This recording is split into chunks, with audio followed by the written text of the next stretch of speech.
For me, I've never been more back. And for everyone else, it has never been more over. Welcome back to Motorsport 101.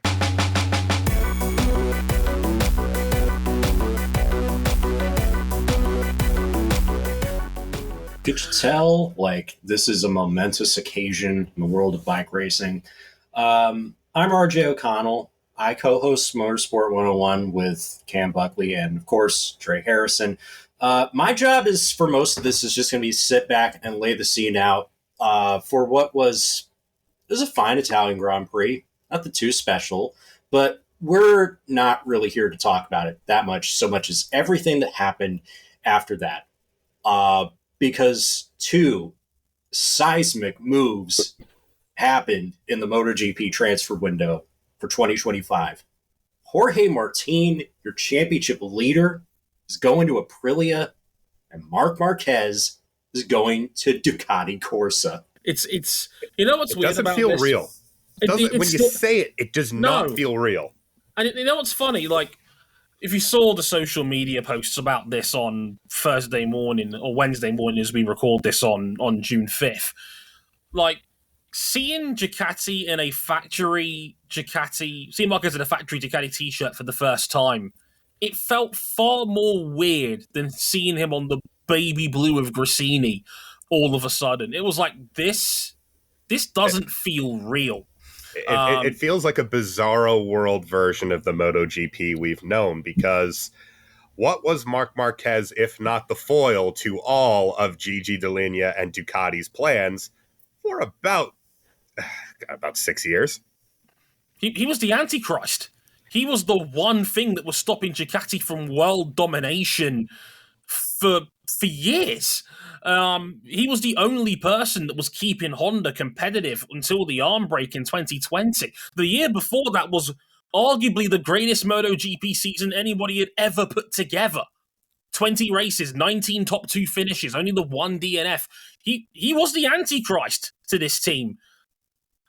An arm break, 4 years of recovery, rehab, dodgy seasons in a terrible Honda later, and half a season on a customer Ducati later, and we're going to be seeing him in red next year. We're going to be seeing the most powerful MotoGP team probably since Rossi and Lorenzo in 2015. This is Hulk Hogan and Randy Savage. This is the two best riders of the last decade under the same umbrella. Shit is wild.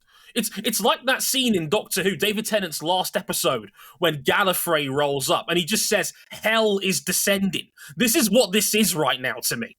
Shit is wild. Yeah, and we're going to get on all that. We'll talk a little bit about the Italian Grand Prix, but of course, break down the factory switch for Marc Marquez and Jorge Martin as well, because let's not forget there's another component in all this. And but Enea of course, Bastianini as well. Who, despite being very nice, has somehow kind of been swept away in all of this. Just as a lot of people feared. And of course, you can find everything we do on motorsport101.com, podcasts, written content, the whole works. Our Patreon, patreon.com/motorsport101. $5 gets you early access to almost all of our shows, really. This one, we're going to do this like Hogan and Goldberg on Nitro, I think. I think this is the one we put on Nitro instead of make you pay for pay-per-view, because it's that big. You want it. You want it in your hands. You want it in your ears. And also, if you want it in your ears, youtube.com/motorsport101. All of our podcasts are now in video form because podcasting is a visual medium. We're on Facebook. We're on Twitter. We're on Instagram at Motorsport101pod. You get the drill. Let's not waste any time. Wherever you cultivate your podcasts, we are probably there. Wherever you farm your podcast. Right. So without further ado, after this quick musical interlude, we'll be back to talk about the big news of after the Italian Grand Prix, because, let's be real, we don't have bikes to talk about for another 2 months now, do we?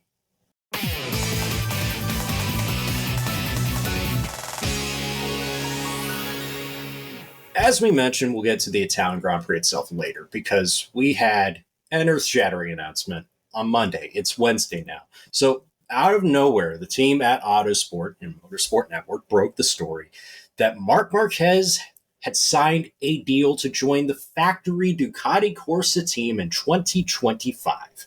And according to the Motorsport Network staff, according to the Autosport staff, and the interviews that have been published in the time since, here is about the timeline that we could piece together. So it begins between Catalunya and Mugello last week when the top brass at Ducati decided to sign Jorge Martin to the factory seat. That's Jorge Martin, last year's championship runner-up. This year, he's the points leader. And that logically makes sense because he's understandably by a mile and a stretch the best rider on a satellite Ducati at this point in time. Arguably could have been the first satellite rider to win a world championship in the Premier class. So in between Catalunya and Mugello, that happens. But Ducati aimed to sign Martin and try to convince Marquez to join Pramac Racing, Martin's current team, in 2025, so Marquez could get a GP25 and to try and convince Pramac to stay with them as a manufacturer, because if you haven't been following along, Pramac services are now being courted by Yamaha. Yamaha is struggling, but they're willing to give them bikes for free, something that Ducati right now isn't willing to do. But there is just one problem with this. Marc Marquez publicly told the media that Pramac, quote, was not an option for 2025. Marc Marquez left Honda to join another satellite team, Rossini Racing. It's still a good team, a race-winning team. Marc Marquez has been excellent with them, but he is on a year-old bike, and it's not the factory team. He does not get factory support. So, in response to Marc Marquez telling the media that Pramac was not an option, Ducati panicked. They changed their mind after the weekend, telling Martin they went back on the deal, and they signed Marc Marquez for 2025. Obviously miffed at this, Jorge Martin decided that he was going to take his ball and go home. And he called up his best friend, the soon-to-be retiring, soon-to-be Honda test rider Aleix Espargaro, that he's prepared to do a deal with Aprilia. And Aprilia works through the night to drop a contract and signed Jorge Martin officially hours after the Marquez story breaks. And today, it was made official by Ducati Corsa. Marc Marquez is joining Ducati. Gentlemen, floor is yours. I mean, where do we even start on this? This has been one of the... we were already anticipating a wild, silly season by MotoGP standards because there were so many moving parts. We clocked early on that 3-1 does not go at Ducati, and that there was going to be major ramifications in regards to who Ducati ultimately picked up for the seat and how Ducati was going to have to move around its bikes, its contracts, its riders. All of the major elements you can think of are up for grabs here, and they still are to a degree because we would have mentioned Pramac and how and the key role that they played in all of this. But I mean, I tried to break this up in our notes about what's the best way to handle this, and it was a bit like it's like.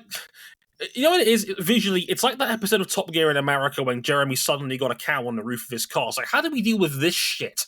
And try to figure it out from there. I mean, Cam, you now know the story of this and how the timeline is pieced together.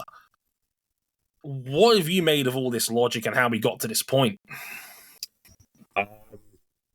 I think the notion that Ducati was going to make everyone was going to be able to get everything, right?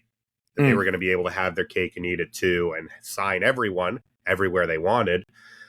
Well, as soon as Marc piped up about Pramac during the weekend, he put a torpedo in the side of that ship because Marc and his camp are very shrewd operators, and he bet on himself and the job that he's done on the 23 thus far to say, I am enough. And if I twist their arm, they're going to sign me. And they proved it right. It's the first real power play that Marc Marquez has made as a MotoGP rider when it comes to the negotiation table here when it comes to it. I mean, this is a guy that spent the first 10 years of his Premier Class life on a Honda. He didn't have to do it. Honda was prepared to pay a king's ransom to keep him. It was the easiest negotiations ever. Like Marquez had signed a 4-year, €100 million contract with that team before bailing on it in year 3 because of the nature of his arm break and on Honda's decline as a team. So this is the first time we've really seen Marc Marquez really seriously entertain free agency like this. And because last year going to Gresini was a no-brainer. It was by a country mile the best option on the table. But at the same time last year, Mark really had very little power in those negotiations in a sport of what have you done for me lately? Through the injury, through the degeneration of Honda's MotoGP program, Gresini was simultaneously the absolute best choice and almost a last resort if he wanted to leave Honda, if he wanted to bail on that contract. And the contrast a year later where he has now, through political wrangling behind the scenes and frankly out in the open, he has muscled Jorge Martin out of the Ducati stable, muscled Enea Bastianini out of the Ducati stable, and he has claimed the most coveted seat on the grid. And Jorge Martin and Enea Bastianini are not scrubs. No, championship leader and guy who, and we'll talk about the Italian Grand Prix a little bit later, guy who put on a show to get that second place in Enea Bastianini. These are not bad riders. These are race winners on their day. Jorge Martin on his day is probably the fastest guy on planet Earth. Yeah. Like this is last year's championship runner-up and current points leader, and Enea Bastianini, who had a title campaign of his own in 2022, was good enough to beat Bagnaia on multiple occasions on previous year's machinery. Bastianini is a wonderfully talented bike rider, but do not sleep on Enea Bastianini. He's an incredible talent in his own right. If he feels like the forgotten man in all of this, because of the nature of the fact that it's just, hey, you're like the 4th or 5th best rider in the world. Unfortunately, you're dealing with the 3 better ones directly in front of you. It's incredibly unfair. It's like you're arguably the 4th best rider in the world right now, and you're kicking rocks and not even getting the if this was like the free agency Olympics, you wouldn't even be getting the silver medal at this point because of the way this shit has played out. And the way I see it, Marquez made a power play. He openly talked about it in interviews, saying he wanted a chaotic, silly season to force the issue, and he got exactly what he wanted. All he had to do to drive this wedge and to force Ducati against the wall was say, give me the factory seat or I'm basically leaving. He did exactly what Jorge Martin has tried to do since last off-season. He was very open about this after just missing out in 2023. He said that I wanted the factory seat next year or I'm walking. And Ducati were going to give him that seat. By all accounts, he had it in the bag until literally 7 days ago. Until Mark said, it's him or me.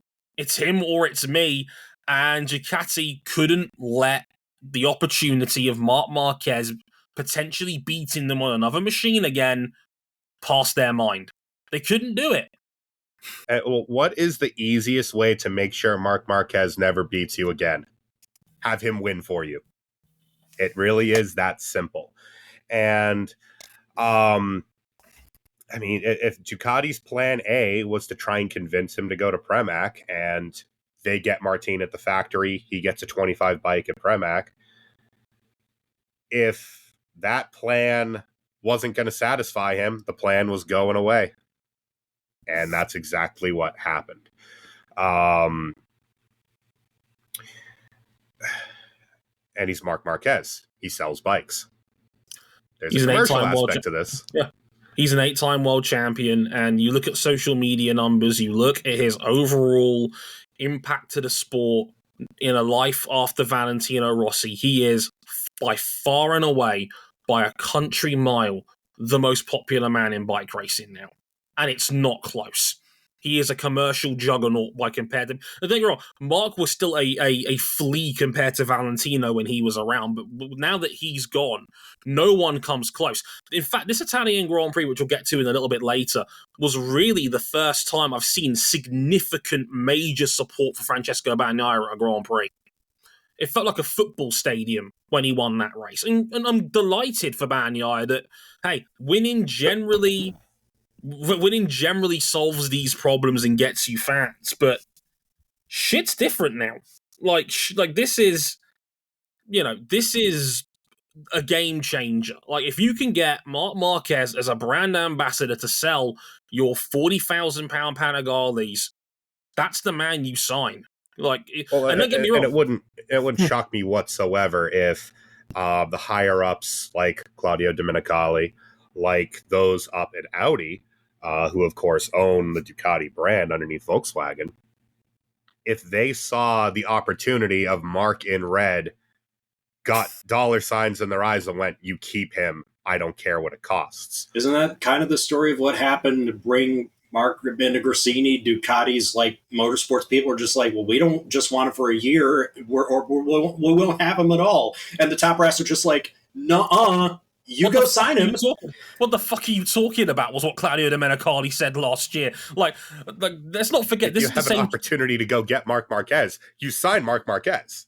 Yeah, Ducati are now one of the biggest probably the biggest biking brand on earth now. They sell bikes like hotcakes across their entire range, and now they're going to bring in the most popular name in bike racing to help flog their shit. Now, Gigi Dall'Igna said this was purely on sporting merit that they made this decision. I don't believe him. Not a month of Sundays do I believe him. But at the same time, you need to also look at this from the performance side of things. Because when we talk about how Marc is on the year-old bike, there's a little bit more to it than that. Because the bike that he is on right now is a very basically launch spec version of the GP23. It doesn't have some of the more aggressive dampers they've used for the ride height devices. For those who don't know, it's a hydraulic system with a damper that you tune it in a way that, you know, when it hits a certain speed, it collapses that chassis in the way that you want it to. Fuck ride height devices, by the way. It lacks the fork wings. It lacks some of the fancier things they were doing with the engine mapping. It is not the same bike that Pecco won his title with last year, nor the one that Martin fought with that title with last year. And yet, he is not only hanging on to the 24s, which we know is a definitively better package. He's beating a few of them most weekends. And he is absolutely demolishing every other GP23 rider. Marc Marquez has single-handedly derailed the Marco Bezzecchi hype train. Marco Bezzecchi is 91 points behind Marc Marquez in the championship through 7 rounds this year. The man who was third in the championship last year.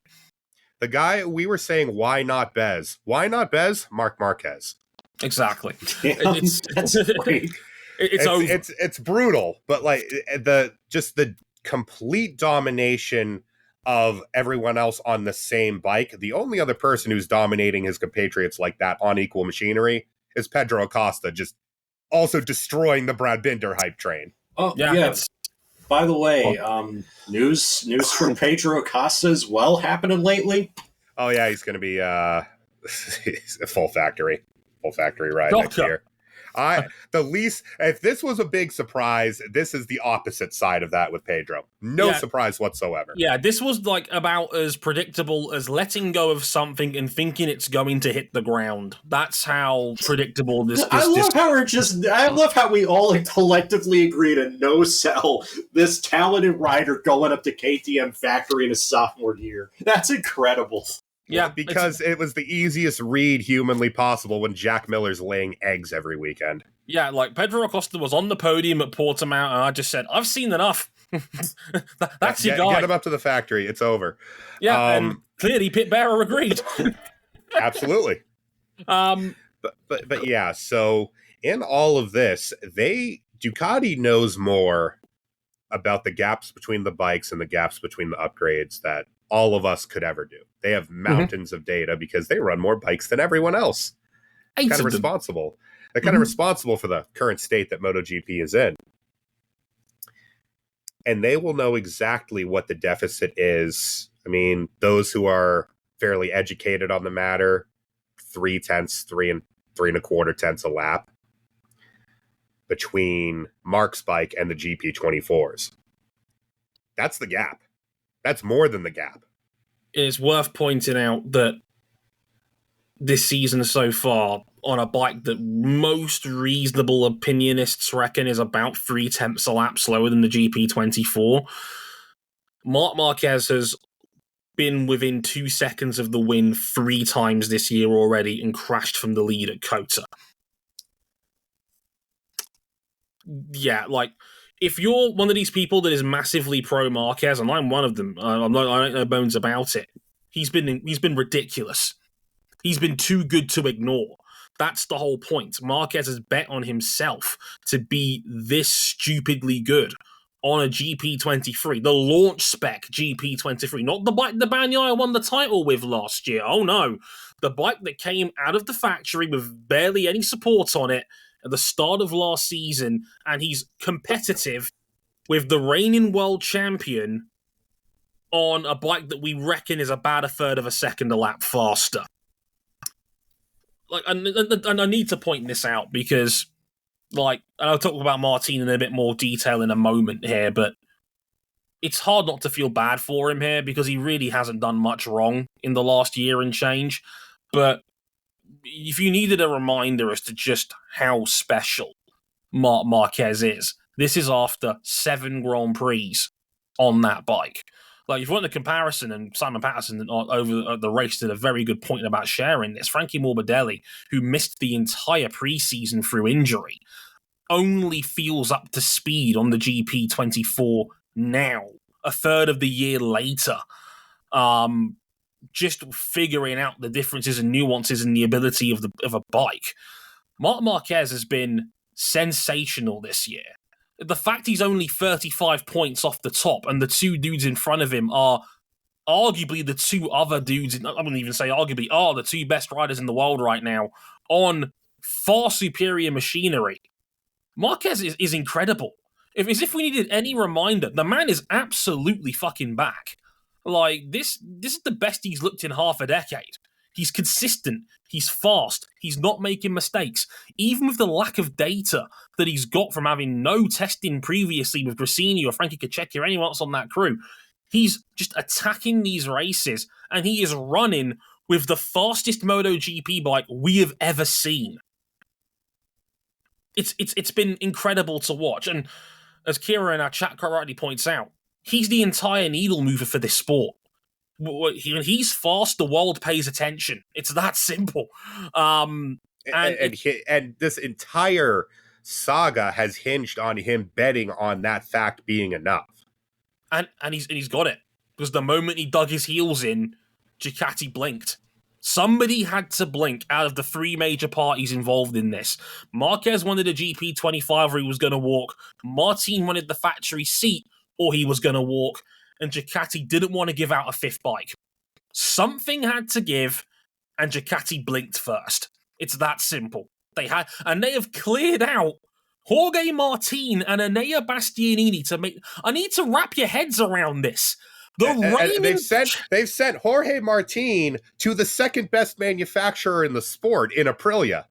And it's not crazy to think he could be going to Aprilia next year as world champion. There is a significant chance that could happen. Jorge Martin is more than good enough to win a world championship. And Ducati have kicked him out the door and went back on their word on the negotiating table and booted out Enea Bastianini for Marc Marquez. 2 of the other 4 best riders in the world. That is fucking ridiculous. I cannot stress how wild that is. They're the ones with the data. They're the ones who can tell. And Ducati has pretty much held over the last since their rise to prominence. they haven't much cared who wins as long as it's a Ducati winning. They've basically bought half the grid to ensure that by giving out either current spec or last year's spec bikes.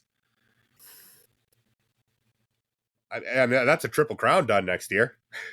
Yeah, and Sell it. It's worth pointing out. Ducati tore up their entire modus operandi of trying to raise young riders into their factory and develop them up the ladder like they've been doing. They turfed all of that out for Marc Marquez because he was just too good not to sign. And like you said, Cam, there is every chance that we're now going to start seeing a lot more dudes in red in the garage at Aston in 3 weeks' time. So we expanded on that before we started recording. And the point there to expand on that is Mark's on a launch spec 23 now. They now have a very deep vested interest in making sure that the one stays in the Ducati camp next year rather than being on an Aprilia, especially if it's an Aprilia, because there's a matter of national pride there. And they also have an interest in getting Mark a little bit closer to the current spec bike, so it's not as much of a jump. He doesn't have as much of an acclimation period next year like he did when he first got on the GP23 coming from the Honda, because they might both be V4s, but that's where the similarities end on those two bikes. And so if you're Ducati and you want to play this smart, I think you'll begin to see factory engineers in the Grazzini garage. I think you'll begin to see some of those fancier GP23 parts, the stuff that was on Pecco and Martin's bike to end last year. I think you'll see those fork wings begin to appear. I think you'll begin to see that bike morph into a bit of a 23/24 as much as the regulations will allow, because you're allowed to make one big aero change. You're allowed to do certain things in their concession class that will get him a little bit closer to the factory bike. What I'm really curious to see next year, because they seem to have a very good working relationship at a very short period of time, I'm wondering if Frankie Carchecki goes with him to the factory team. And that would be a huge ace in the hole for Ducati as a factory. One of the best crew chiefs anywhere in the sport up into the factory. Did wonders with Fabio Di Giannantonio at the back end of last year. Turned him from also ran into a genuine MotoGP race winner by the end of the 2023 season. I've never seen a rider turnaround in season like that before in MotoGP. And he's kept incredible. It up. Yeah. Right, Di Giannantonio is giving Marco Bezzecchi the business as well. Yeah, second year in, or third year for him in the sport. He's 20-odd points better than Bez so far this season. So, it's made Fabio a better rider by his presence being there. So, no, it's a huge coup, and I completely agree with Cam. It's now in Ducati's best interest to prove that they've made the right choice. And if you're Jorge Martin, you might be turbo fucked now because they're going to lock you out of the setups now, buddy. Yeah, it's Alex Palou in IndyCar when we thought he was leaving Ganassi, and he got locked out of the strongest setup package on the grid. Yeah, and it's a shame for Martin because it's all he's ever known. He's only ever ridden Ducatis in MotoGP history. He's now been frozen out because he made his intentions abundantly clear. He took his ball, went home, and is now going to Aprilia. And yeah, he now is going to be locked out because Ducati are going to wash their hands of supporting of him because they don't want him to win the championship now. It would be the worst nightmare imaginable if the factory Ducati they skipped over the guy they had a handshake contract with. This is going to be like CM Punk skipping over, blowing the kiss to Vince McMahon and putting the WWE title in the fridge. Oh yeah, absolutely. It's going to be it will be nightmare fuel for Gigi Dall'Igna if Jorge Martin won the title, took the number one plate to Noale straight away and fucked off. It would be an embarrassing situation for Ducati, given they had him on a handshake deal. And you know what's funny as well? It's the second time Jorge Martin's been passed over like that in his MotoGP career, because KTM had the chance to get him when he first rolled up to the top flight and turned him down for Johann Zarco. And we all know how well that turned out. Third time as well, because he was in the running for the seat with Bastianini going into 23. Yeah, he got and it was passed over for Enea. And you can make an argument they got it wrong 3 times over. You could form an argument that Ducati should have gone with Martin over Marquez. I don't think it's a winning argument, but I wouldn't laugh you out of the room. Yeah, you have an argument. Yeah, and to speak on Martin for a while, I mean, that is a hell of a coup for Aprilia. Not that they really had to do much besides rush the contract overnight. Luigi wins by doing nothing because, look, I love Aleix Espargaro. He's a wonderful bike rider and an even better person. Jorge Martin arguably is one of the best riders, if not the best rider in the world, and has been for the last year or so. And Aprilia, basically by existing, has now signed a bona fide championship contender. For the first time in their history, they have someone where they could say, this dude can win us a championship. And they've earned it. They've put in the work. Look, Aprilia, we talked about it the last podcast, that Aprilia were the place where your career went to die for a long time. They clean sheet redid the bike a few years ago. It took a couple years to really reap the benefit of that. But now you see them, it's this year's Ducati, then last year's Ducati, and then it's Aprilia almost every weekend now. Whether it's Viñales or whether it's, the KTM of Acosta is usually the best of the rest. And now they've got we talk about how Aprilia were just a rider away from being a real championship threat. They've got that rider now. Jorge Martin is that guy. This is the culmination of half a decade of hard work. Where on both sides of that aisle. On both sides of that aisle, this is the reward for Aprilia busting their asses, coming up from being a concession, the last team that was on concessions back in the day, to bona fide race winners, title challengers, and now they've got the ultimate prize. You've signed a championship quality rider that wanted to join you. I know it wasn't Martin's first choice. Of course it wasn't. We all know that. But that's a hell of a second prize if you're Aprilia. You've put yourself in the position where a championship rider can race for you. That's all you can realistically ask for as a factory. Could you imagine that, 5 years ago? No, not in a month of Sundays. In a million years. Not when Joe Roberts is saying, I would rather stay in Moto2 than move up to MotoGP on this piece of crap. Yeah. It wasn't exact words, but they were pretty close. Well, we could go with Scott Redding's actual words. You can only polish a turd so much. I mean, they came into this sport practically with a microwaved world superbike in 2015. It was really not all that different from a production RSV4 in a lot of ways. And the work that they've been able to do and practically now leading the aero war. I mean, that bike is a meme to look at. It's got a diffuser. Rear blown. A blown diffuser on a motorcycle. Adrian Newey. Maybe Adrian Newey will go to MotoGP. You never know. To see the development from Aprilia's had to bet on themselves and believe in their project. The same as Martin is now saying, well, look, if Ducati won't have me, well, I'm going to go beat Ducati. Now it's on them.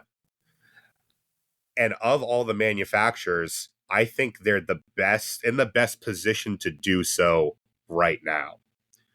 Whether they can, that's up to Aprilia, because I think Martin is more than a proven quantity at this point. The real work begins now.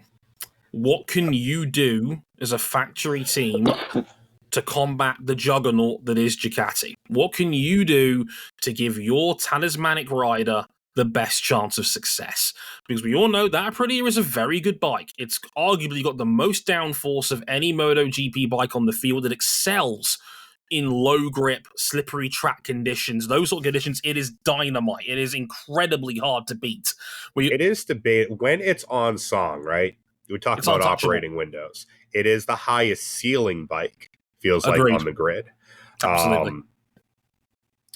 The question is whether they can widen that operator. It's a master of some trades.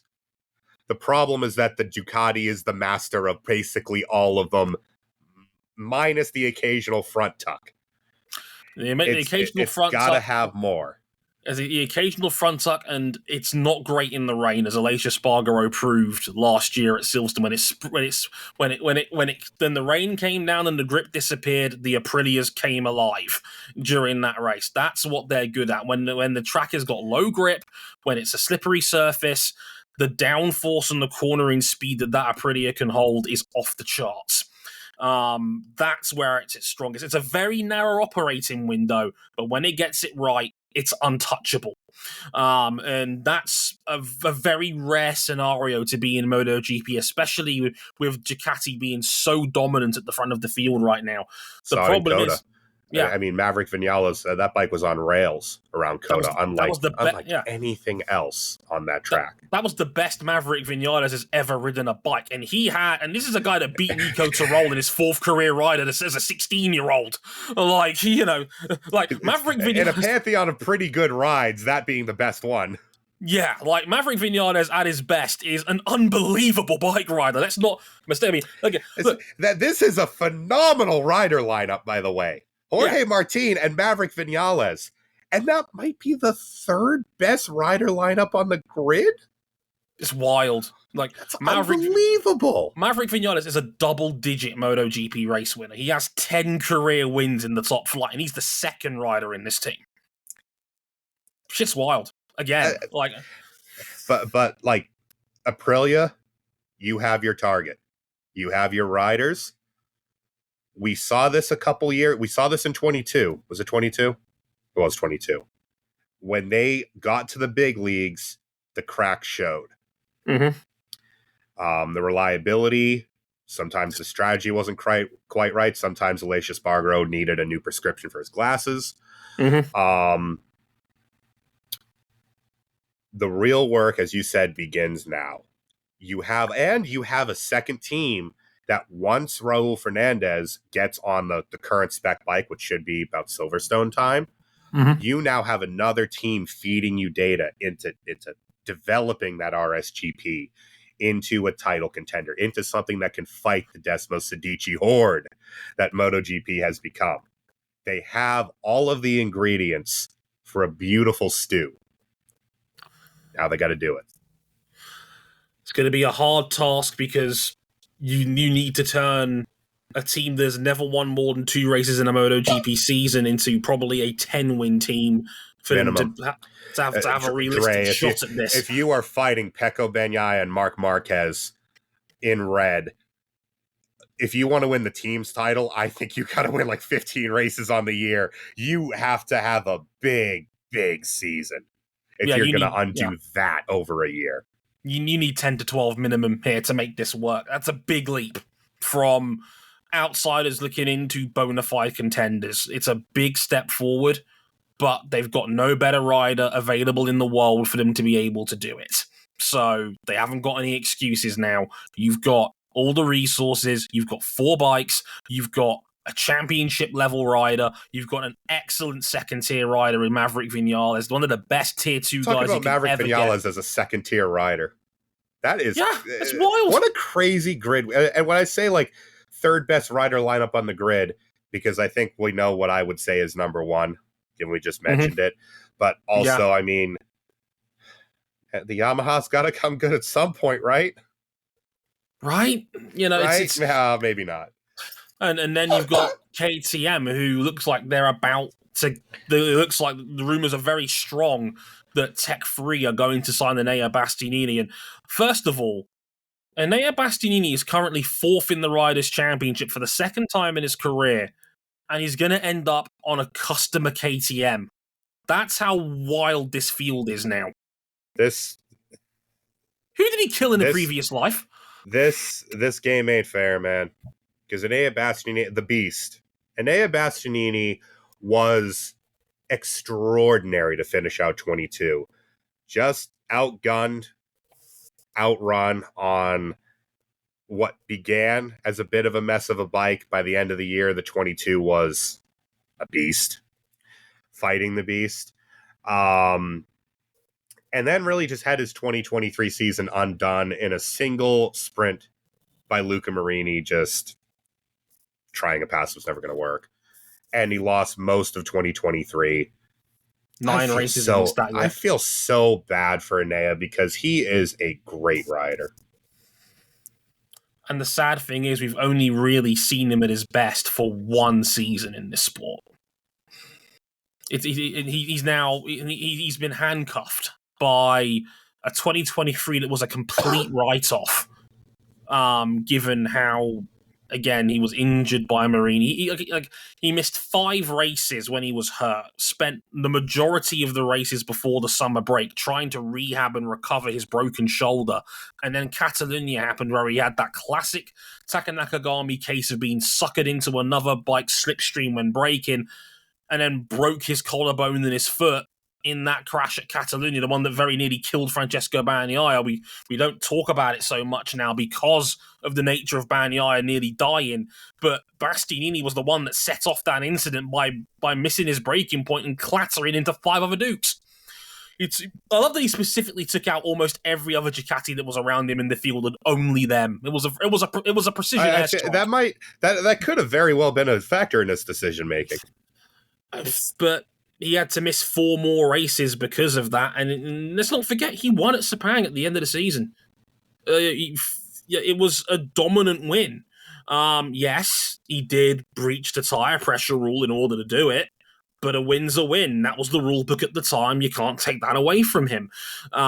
So this is an incredible rider. He's an incredible bike rider. He's a guy that has shown upsides as great as Marquez and Bagnaia at times.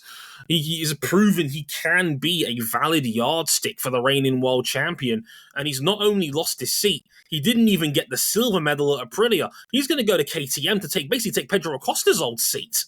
Yeah, which, Pedro is riding the ever-loving shit out of that KTM, out of that Tech 3, but the other Tech 3 broke during the race this weekend and has basically been, Augusto Fernandez is basically dead man walking in terms of that ride. Every other KTM has basically been a write-off this year. Yeah. It's a weird time to be KTM right now because Pedro Acosta has come in and within 7 races, he's basically changed the vision of everything we knew about how KTM has gotten down to this point. We assumed that Brad Binder was a brilliant rider that was the best non-Ducati rider in the field and was a talisman for KTM. Acosta's come in and within 7 races, he's completely outgunned Brad Binder, and now everyone's looking at each other like, was Binder ever actually that good all along? Like, it's wild. Like, I use that word a lot in this podcast, but it is wild. It is objectively wild. Yeah, like Acosta has come in as a 19-year-old wonder kid and has basically entirely changed the conversation and the trajectory of what KTM is doing, because Pit Bearer saw Acosta race for 3 or 4 rounds and immediately thought, we've got to build our entire team around this kid. And they are. Contractually, they are. A factory team of Binder and Acosta. Last year, I would have told you, holy shit, that's one of the best riders on. So now I'm like, it's kind of lopsided towards Acosta. It's barely in the top 5. It's insane. This grid is complete nonsense.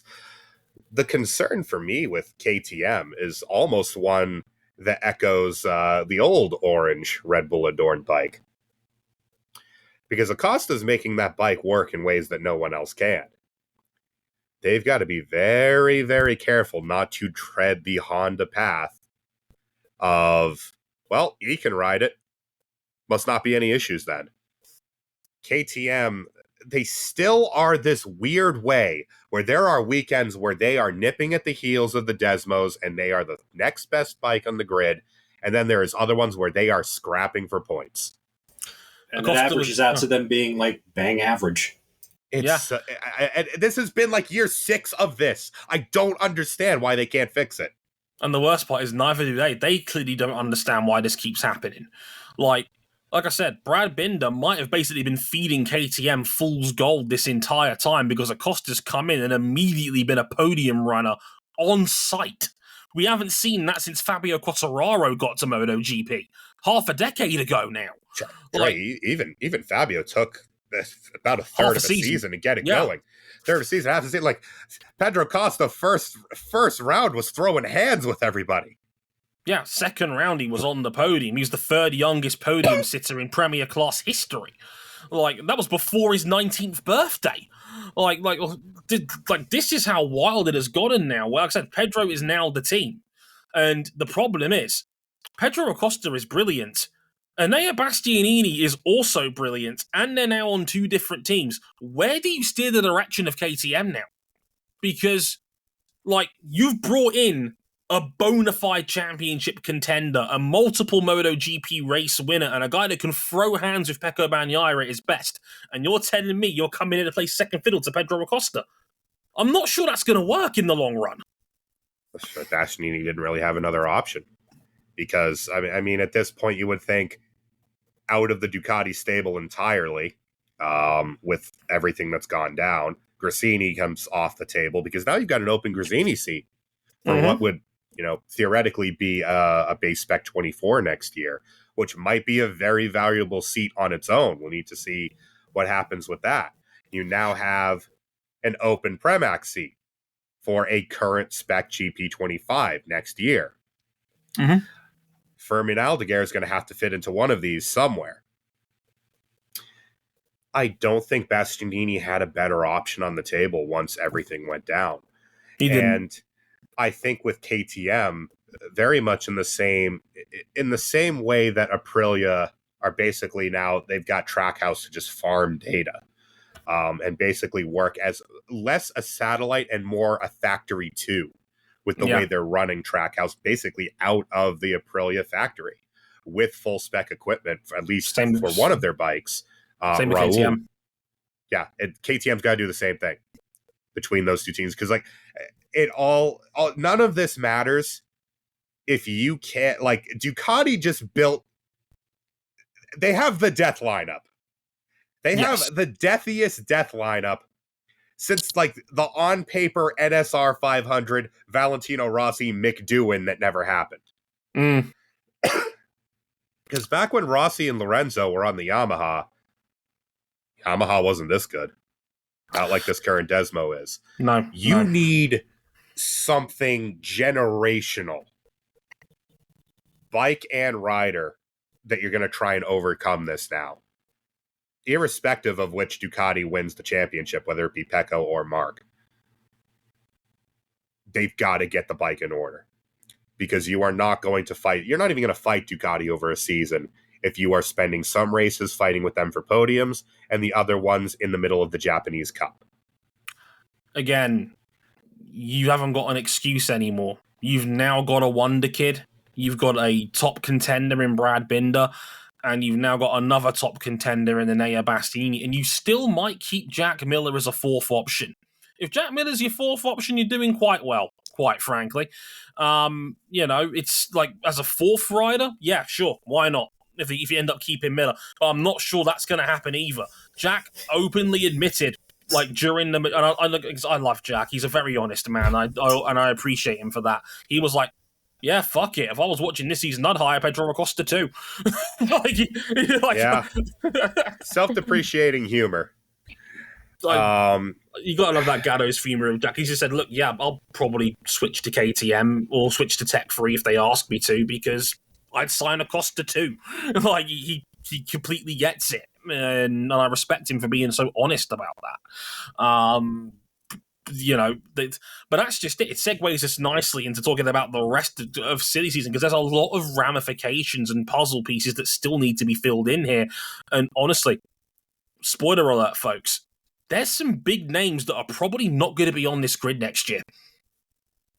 There's no getting around it. You look at the lay of the land right now, right? And give me a minute on this one, Cam, right? We know what Ducati's factory lineup is going to be. We now know it's going to be Marquez and Bagnaia. We know Yamaha is almost certainly going to be Quartararo and Rins again next year. We know now that, well, the first big domino left is what does Pramac decide to do? Because again, that determines everything here. If they keep Ducatis on the 25s for next year, it's going to be likely Frankie Morbidelli and Fermin Aldeguer next year. If they switch, that blows everything out of the water as to what could happen next. Does Grassini take Fermin Aldeguer and they give him a 25 on that team and split the two leftover 25s amongst them and VR46? Who gets that VR46 25? Is it going to be DJ Antonio or is it going to be Marco Bezzecchi who's been loyal to that team? Does anybody else make a play for Bez? Bez is a free agent at the end of the season too. Like, he could end up somewhere else himself because Pramac wanted Bez last year and he turned them down. So he could stay with VR46. That's another interesting dynamic here. What happens to Johan Mir, who's almost certainly leaving Honda at the end of the year? Does he end up somewhere else? Does Trackhouse keep Miguel Oliveira? Because it looks like the way they're talking, they think Fernandez is their guy.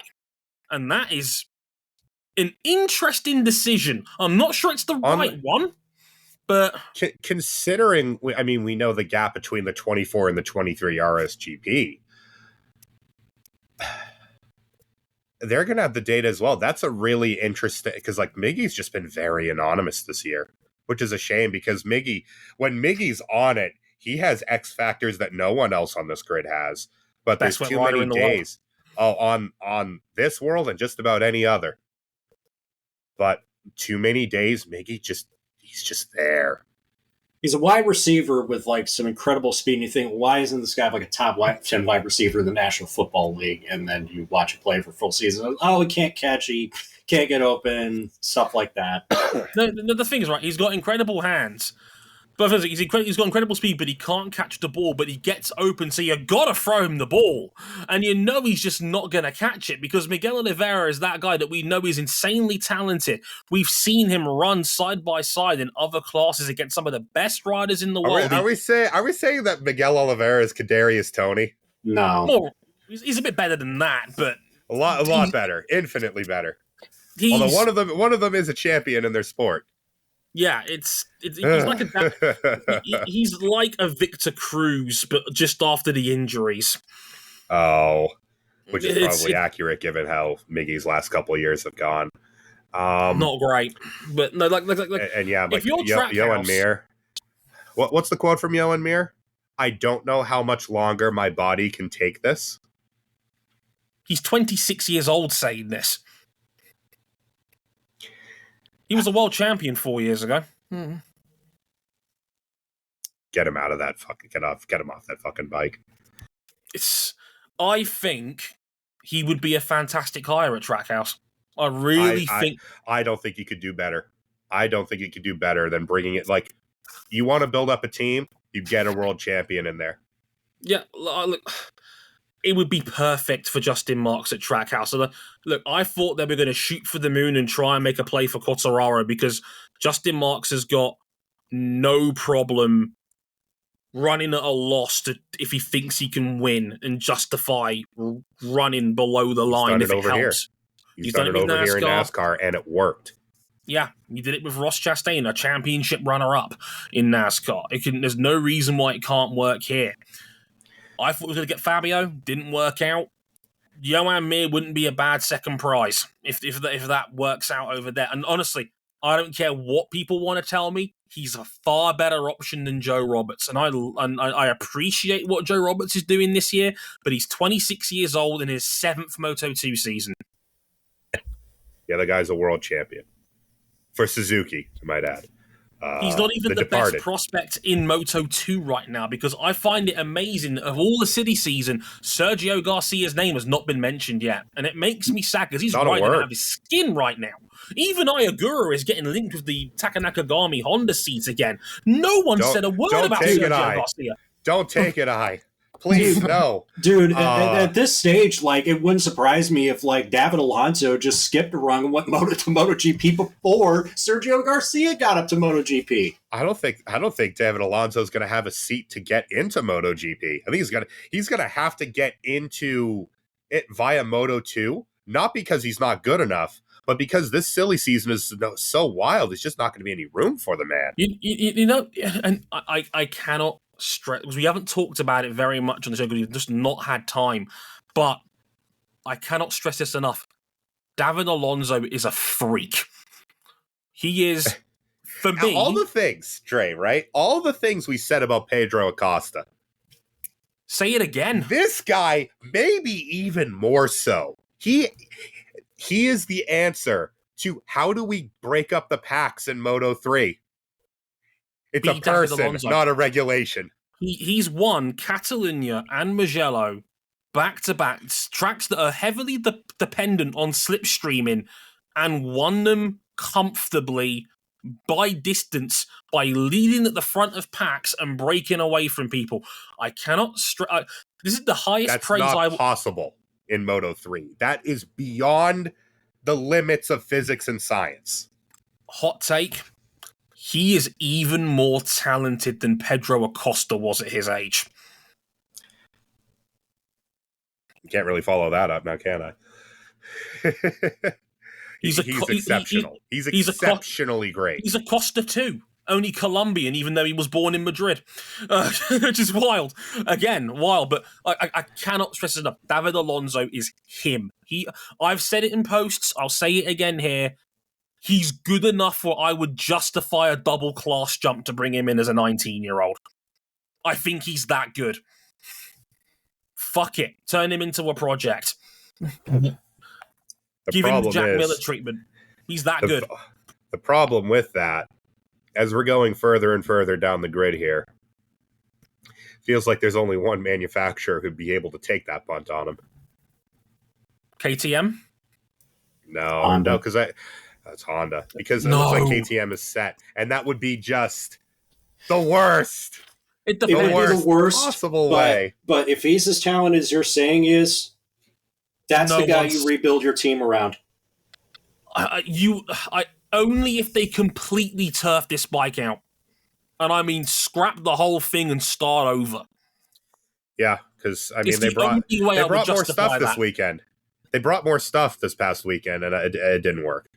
They keep bringing stuff, and it just doesn't make it better. Taka Nakagami lost his temper for the first time I've ever seen him lose his temper in a media debrief, because he was screaming in frustration that they keep bringing all these bits, all these parts from Honda, and none of it is working. None of it. He's fed up. He's fed up with it because they keep changing the Honda setups. Corporate hire that people will, in a derogatory way, say, oh, well, he's only there because Honda needs a Japanese rider. He's the one who just lost his temper and snapped at his employer. Yeah, he's the man who is probably thinking, man, I need to go back home and cash in on the Katsuki Nagasuka challenge instead of doing this crap. Yeah. Yeah. I mean, Johan Zarco blowing the Lord's bubbles, doing everything he can, and he's going to get the reward of he's riding very well, and he's going to get the reward of a Suzuka 8-hour run, which might be the last place where Honda's worth a damn on two wheels, other than what Jet Lawrence is doing to Supercross, because dear God. Mm-hmm. Like, that's pretty much the state pretty much it. Like, I mean, there are good riders that we've barely even mentioned that might not be on this grid. Miguel Oliveira might not be on this grid next year. Fabio Di Giannantonio might not be on this grid next year. Jack Miller might not be on this grid next year. Augusto Fernandez probably won't be on this grid next year. A Moto2 world champion is likely not going to be on next year's grid.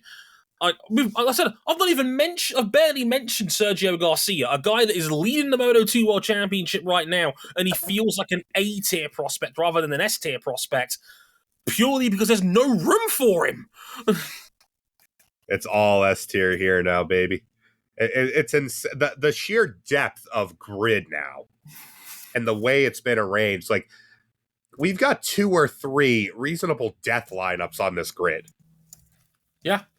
All the factories have now pretty much got their ducks lined up in a row, barring Honda for obvious reasons, that have a rider that I think on paper is good enough to win a championship or already has one. Aprilia with Martin and and Vinales, Yamaha with Quartararo and Rins, Ducati with Bagnaia and Marquez. Like, holy shit. Like KTM with Acosta and Binder. Like, these are all incredible lineups. And these are rider laps you could put in any era of this sport, and you go, that's all time. Miguel Oliveira is a 5-time MotoGP race winner. He is sitting 15th in this championship right now. Barely scores a point. And we've gushed about Miguel Oliveira on this show many a time. He's a quality bike rider. Would be great on almost any team. He might not be here next year. Yeah. That's how the state of play. We are now. Yeah, that's the state of play. That's where we're at now. I mean, okay, let's quickly talk a little bit about the Italian Grand Prix. In case you missed it, Francesco Bagnaia won and the bike was blue. What more do you need to know? Not a lot happened today. Good day for Ducati. Great day for Ducati. You know, I'm sad. 1, 2, 3, 4, 6, and 7 on the day for Ducati. Pretty good. Yeah, factory 1, 2. You know, that blue livery, right? The shade. It's beautiful. The shade was immaculate. Azzurri blue. You can't go wrong with Azzurri blue. It's a great shade. And yet, out on track, like leaned over and you see more and more of the white on the back half of the bike.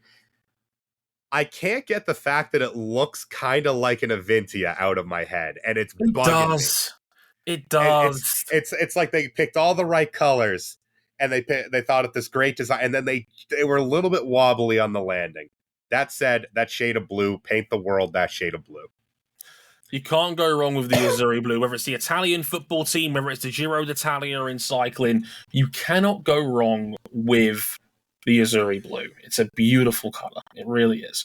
Feels really weird that it, like, in this week, I'm like, okay, this is the part where I basically hand in my Honda fan card, and shit, I'm potentially buying a Ducati in real life. Hey, do you need anybody to like take that Honda jacket off your hands? Ask for a friend. Oh, not on 4 wheels.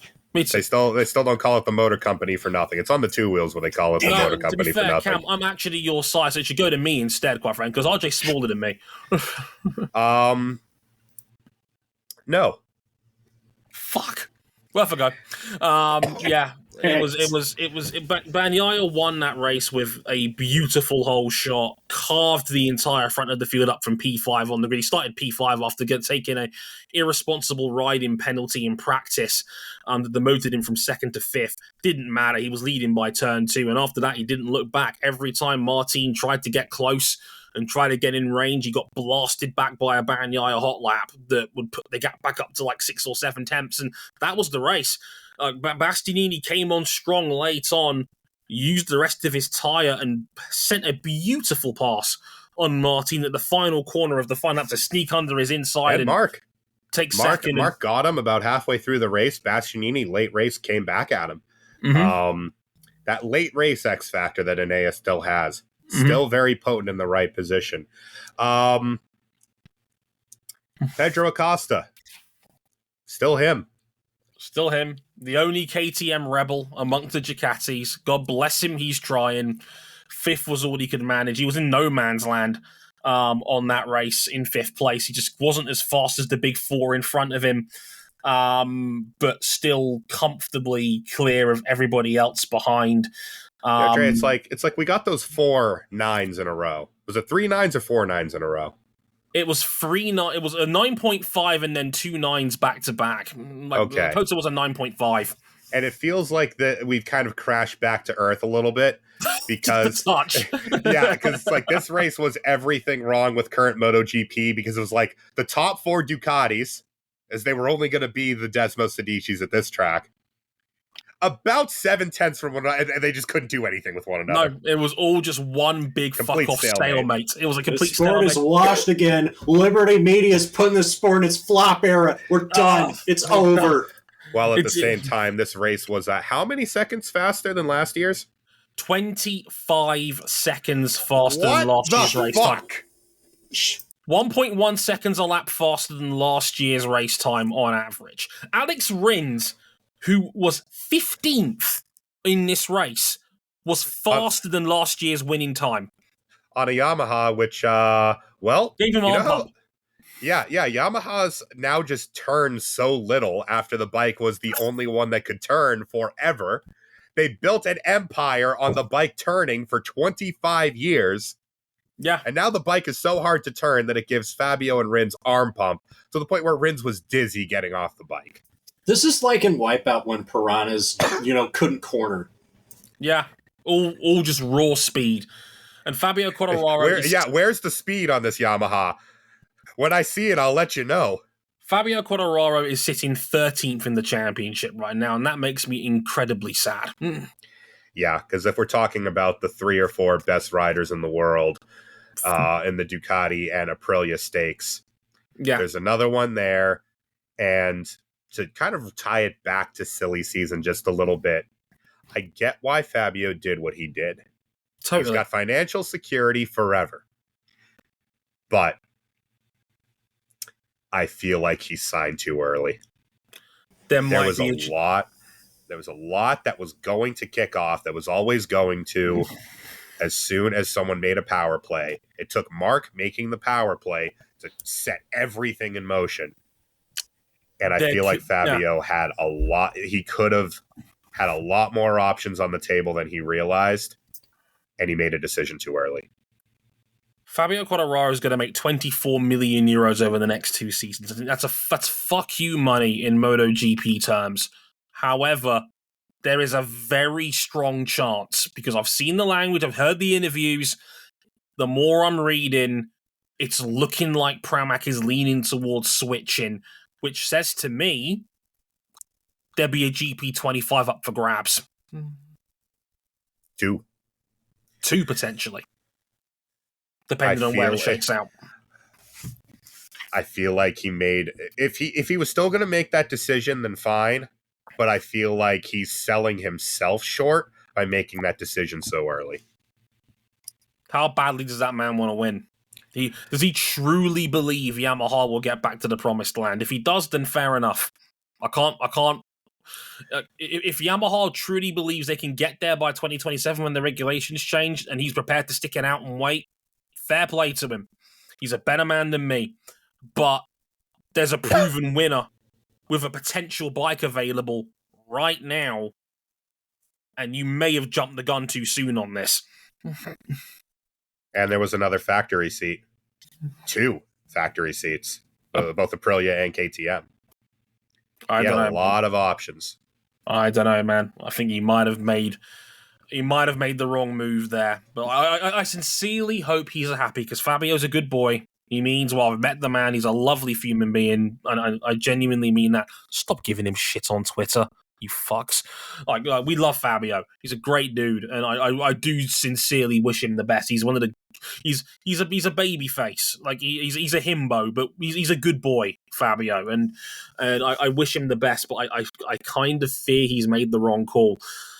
That'll just about do it for our incredible MotoGP Marc Marquez Goes to Ducati special edition of the show, with an Italian Grand Prix review chucked in for good measure.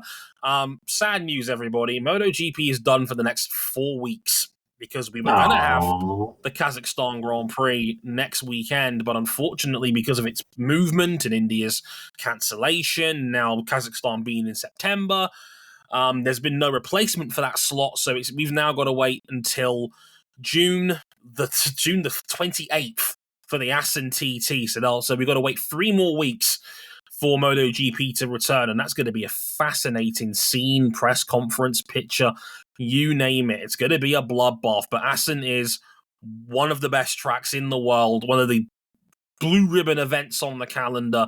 There's never an empty seat at a MotoGP Assen TT, and with the way the racing is at the moment, it's going to be a fascinating Grand Prix. Cannot wait to see how that shakes out. We're just going to have to wait a little while for it, but I'm sure the wait will be worth it. Until next time, I've been Dre Harrison, they've been RJ O'Connell and Cameron Buckley, and until next time, Marquez is in red. Ain't that a bitch? Sayonara. Later, y'all.